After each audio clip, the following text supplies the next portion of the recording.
के सामने अब यूक्रेन बड़ी चुनौती नहीं है बल्कि नेटो बन चुका है पुतिन के लिए एक बड़ा चैलेंज। और यही वजह है कि पुतिन ने कह दिया है कि अब उसके टारगेट पर वो ताकत है जो यूक्रेन की मदद कर रही है। वहीं ब्रिटेन के रक्षा मंत्रालय ने तो बहुत बड़ा दावा किया। दावा ये कि रूस को डर है कि क्राइमिया ब्रिज पर अब तक का सबसे बड़ा हमला हो सकता है और फिर इसका असर पूरे यूरोप पर पड़ सकता है।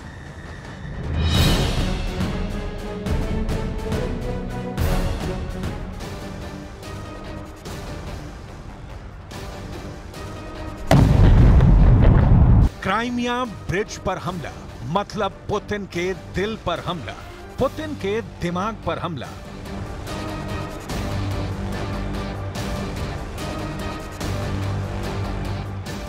क्या सितंबर शुरू होते ही रूस को बहुत बड़ा घाव देने की तैयारी में है ज़ेलेंस्की?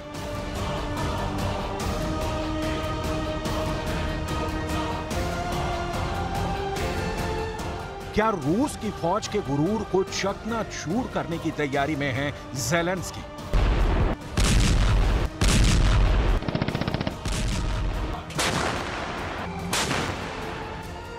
सितंबर के शुरुआती दिनों में ही पुतिन को बेइज्जत करने वाला बड़ा मिशन शुरू हो चुका है।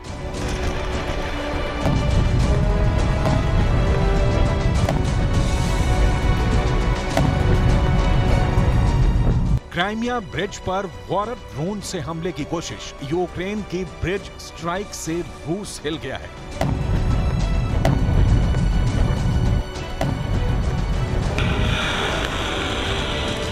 क्राइमिया ब्रिज पर 3 कामिकाज़े समुद्री ड्रोन लॉन्च किए हैं। मॉस्को में रक्षा मंत्रालय के मुताबिक ड्रोन हमले को रूस के काला सागर बेड़े ने नाकाम कर दिया है।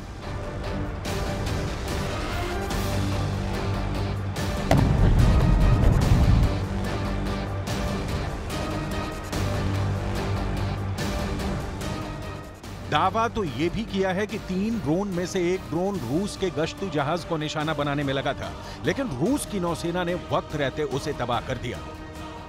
सवाल है, क्या सितंबर के शुरू होते ही ज़ेलेंस्की की सेना ने उस ऑपरेशन को शुरू कर दिया है जिसे सीधे पुतिन के दिल पर हमला माना जा रहा है?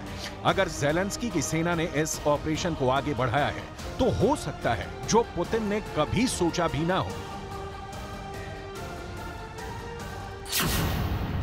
दावे के मुताबिक क्राइमिया में एक बहुत बड़ा ऑपरेशन होने वाला है।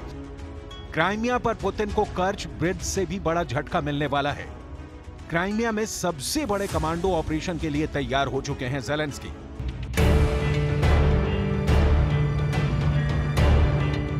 क्राइमिया वो जगह है जहां 2014 से रूस का कब्जा है। रूस इसे अपने नक्शे में शामिल कर चुका है, जबकि ज़ेलेंस्की इसे यूक्रेन का वो टुकड़ा मानते हैं जिसे पुतिन ने ताकत के बल पर छीना है। लेकिन अब यहां उस युद्ध की आहट साफ साफ सुनाई दे रही है।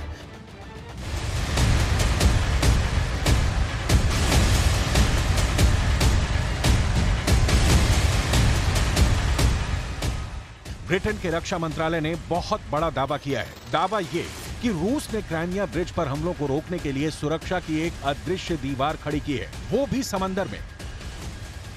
रूस को डर है कि क्राइमिया ब्रिज पर समंदर के अंदर से हमला हो सकता है।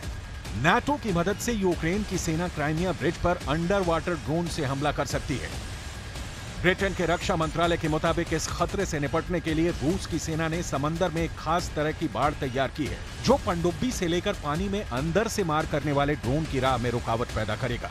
दरअसल क्राइमिया पुल से 160 मीटर की दूरी पर रूस ने कई जहाज खड़े कर दिए हैं।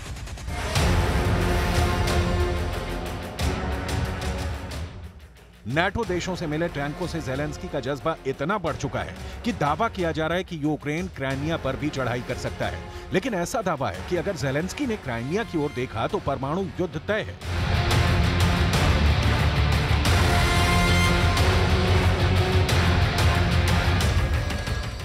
समंदर के बीचों बीच बना ये वो पुल है जो आज यूक्रेन में चल रहे युद्ध के पीछे कई वजहों में से एक है, क्योंकि ये पुल क्राइमिया पर रूस की हुकूमत को मजबूत करता है।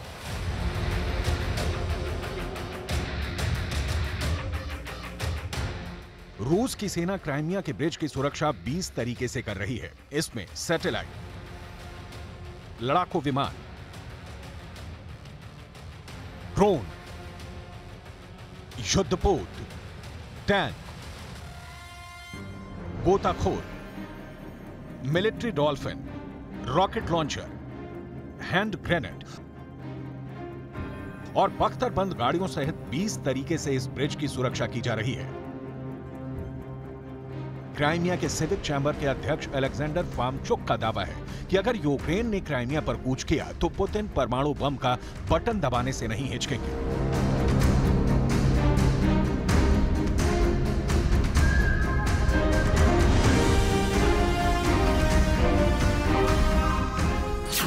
रूस का यह पुल कर्च स्ट्रेट पर बना है, जो कि काला सागर को अजोव सागर से जोड़ता है। रूस के लिए यह ब्रिज बहुत ज्यादा अहम है, क्योंकि पहली बात तो यह कि वो रूस के कब्जे वाले यूक्रेन के क्राइमिया को रूस के बाकी हिस्से से जोड़ता है। दूसरी बात यह कि मौजूदा जंग में कर्च ब्रिज रूस की सेना का सप्लाई रूट है। यूक्रेन में लड़ रहे रूस के सैनिकों को इसी कर्च ब्रिज के जरिए मदद पहुंचाई जाती है और पिछले साल यूक्रेन पर हमला करने के लिए भी रूस ने इस पुल को अपना लॉन्च पैड बनाया था।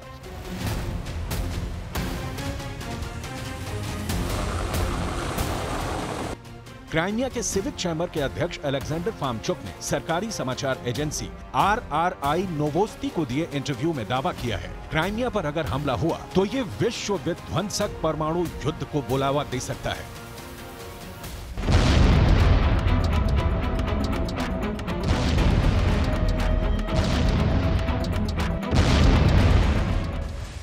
क्राइमिया के सिविक चैम्बर के अध्यक्ष अलेक्जेंडर फार्मचुक के मुताबिक क्राइमिया को पुतिन किसी भी हालत में अपने हाथ से नहीं जाने देंगे, भले ही इसके लिए न्यूक्लियर वार ही क्यों न करना पड़े।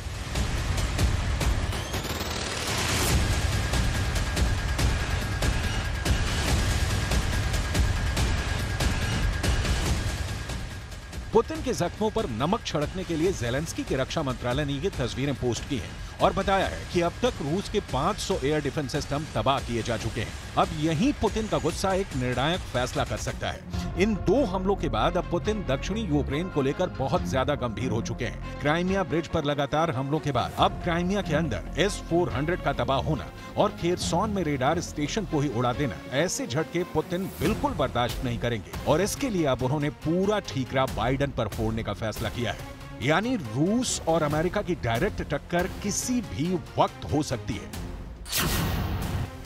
इसका सबसे बड़ा एपिसेंटर काला सागर और क्राइमिया का इलाका बन सकता है। रूस ने काला सागर के ऊपर अमेरिका के विमानों को पहले ही वार्निंग दे दी है। रूस ने कहा है कि क्राइमिया की सुरक्षा से कोई समझौता नहीं किया जाएगा और जो भी खतरा होगा रूस उसे मिटा देगा।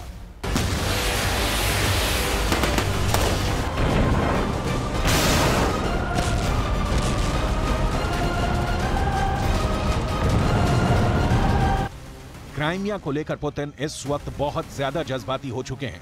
काला सागर की दहलीज पर वो किसी दूसरे देश के विमान को देखना नहीं चाहते।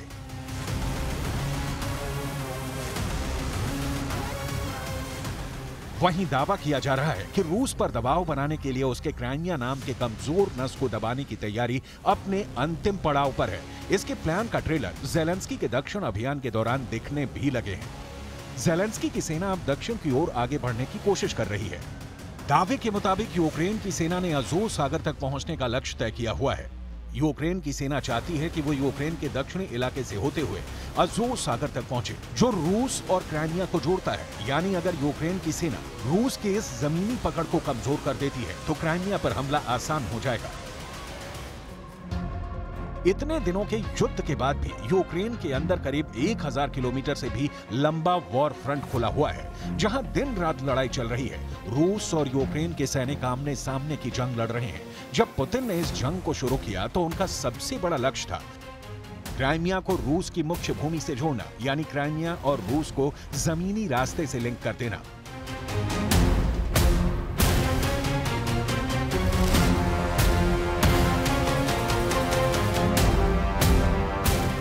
लेकिन एक सच्चाई यह भी है कि यूक्रेन की सेना ने रणक्षेत्र में पुतिन की आर्मी को पीछे धकेला है। ऐसे में बड़ा सवाल यह भी है कि पूर्वी और दक्षिणी यूक्रेन पर कब्जा बरकरार रख पाना पुतिन के लिए क्या इतना आसान होगा? और इससे भी बड़ा सवाल ये कि अगर यूक्रेन ने अपने ऑपरेशन क्राइमिया को शुरू कर दिया तो क्या होगा? दावे के मुताबिक यूक्रेन ने क्राइमिया को वापस हासिल करने के लिए ऐसा ऑपरेशन करने की तैयारी में है जिसमें 2000 से ज्यादा कमांडो शामिल होंगे और 20,000 की फौज उनको बैकअप देगी। चौंकाने वाला दावा यह है कि इस ऑपरेशन में सिर्फ यूक्रेन की फौज शामिल नहीं होगी। यूक्रेन का साथ देने के लिए ब्रिटेन ने कमर कस ली है और वो इस ऑपरेशन को अंजाम देने के लिए बड़ी भूमिका में शामिल हो गया है। ब्रिटेन की कमांडो फोर्स SAS यानी स्पेशल एयर सर्विस ने यूक्रेन के 2000 जवानों को तैनात कर दिया है। ये 2000 कमांडो उस बड़ी फोर्स का छोटा सा हिस्सा है जो क्राइमिया पर किसी भी वक्त चढ़ाई करने के लिए तैयार है।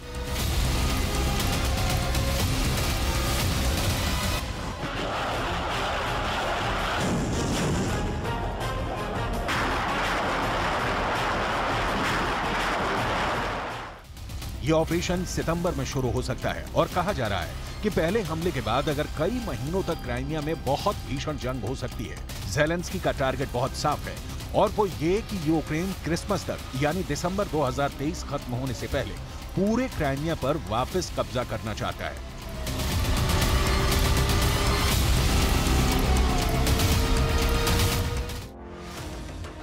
इसके लिए यूक्रेन के 2000 कमांडोज को दक्षिणी ब्रिटेन के डार्टमूर में ट्रेनिंग दी जा रही है। ये जगह लंदन से 275 किलोमीटर पश्चिम में है और यहाँ SAS यूक्रेन की कमांडो फोर्स को बड़े इलाके पर कब्जा करने का तरीका बता रही है। क्राइमिया के खिलाफ जिस ऑपरेशन की तैयारी चल रही है उसमें जमीन के रास्ते हमला करने की ट्रेनिंग हो रही है। समंदर के रास्ते अटैक करने का तरीका बताया जा रहा है और आसमान से यानी विमान से कैसे पैराशूट के जरिए उतरकर हमला किया जाए, इसका भी पूरा ट्रेनिंग कोर्स शुरू किया जा चुका है। बताया जा रहा है कि ज़ेलेंस्की ने इन कमांडोज को खुद चुना है। उनकी देखरेख में एक एक कमांडो को इस बड़े मिशन के लिए तैयार किया जा रहा है। ज़ेलेंस्की के लिए क्राइमिया को जीतना बहुत बड़ा सपना है, लेकिन वो जानते हैं कि एक के बाद एक क्राइमिया को लेकर उन्होंने रूस को झटका दे दिया तो इसके बदले वो पूरा डॉनबास और बखमूत का इंच इंच रूस की फौज से आजाद कर सकते हैं। कुल मिलाकर ज़ेलेंस्की क्राइमिया को जीतकर डॉनबास का सौदा करना चाहते हैं। ज़ेलेंस्की को मालूम है कि क्राइमिया पुतिन की कमजोरी है और वो इसे लेकर डील करने को जरूर तैयार हो जाएंगे। इसमें कोई शक नहीं कि ज़ेलेंस्की बहुत ज्यादा दबाव में है। ज़ेलेंस्की बखमूत में लाशों का पहाड़ देख चुके हैं, खंदकों में मारे गए अपने फौजी देख चुके हैं। यही वजह है कि ज़ेलेंस्की को नाटो से सलाह मिली है कि वो अब क्राइमिया पर अटैक करें। क्राइमिया रूस के हाथ से गया तो पूरा यूक्रेन आजाद करवाया जा सकता है। इसीलिए ज़ेलेंस्की के ऑर्डर पर अब 10-20 नहीं बल्कि 2000 कमांडो अपनी जान देने के लिए तैयार हैं।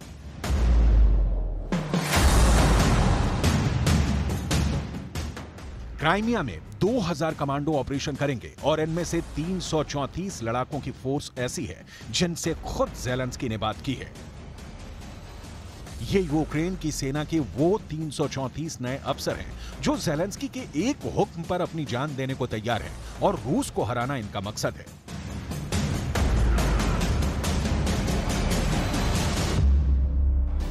इन सैनिकों को पता है कि युद्ध के मैदान में रूस की सेना यूक्रेन की फौज को चुन चुन कर मार रही है, इसलिए रूस की सेना किसी और मोर्चे पर आगे बढ़े इससे पहले उन्हें क्राइमिया पर अटैक करना होगा। क्राइमिया पुतिन के लिए बेहद अहम है। 2014 से ही क्राइमिया पुतिन के पास है। क्राइमिया में रूस ने कई ऐसे एयरबेस और नेवल बेस बना रखे हैं